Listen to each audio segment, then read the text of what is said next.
This is the most important document that you're going to read for quite some time. It's not very long. It's purposely kept short. It's pithy, it's to the point. It tells us what we need to do to protect redevelopment.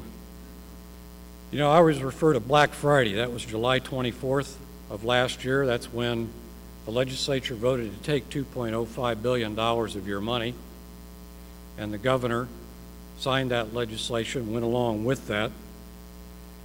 And when that happened, it caused our board of directors to take an introspective look at everything we're doing and asking ourselves some hard questions.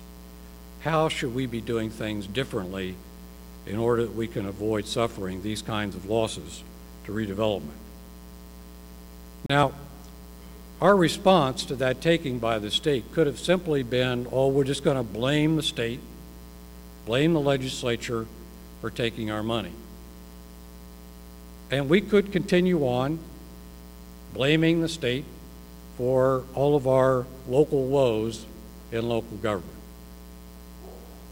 The problem is, we could keep on blaming the state for doing this or that, and we could blame them all the way to our ultimate extinction.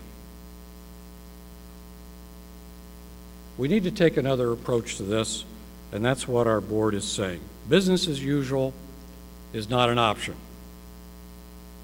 The status quo is not an alternative. We need to look at redevelopment in a much different way than we have in the past. There's three realities which this plan points out.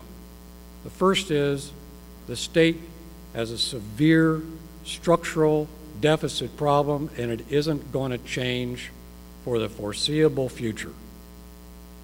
Secondly, state government is dysfunctional.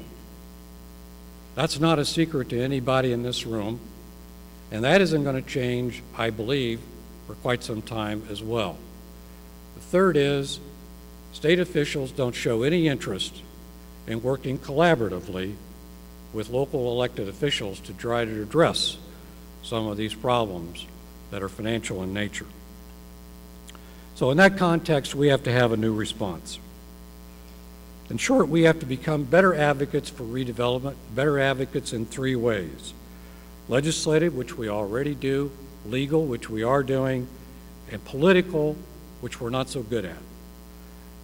Now, what are some of the specific actions called for in this plan? First of all, we do have to continue filing lawsuits. I think we may have thought the first one might have been a one-time activity, but that was followed by a few months later. It didn't make any difference to the state that they lost in court. They took our money again, and you have to understand that we could win this second time, and it still might not make a difference in terms of how the state acts towards your funds. So we have to be prepared to have the capability to always be in court, to be challenging the state on a legal basis.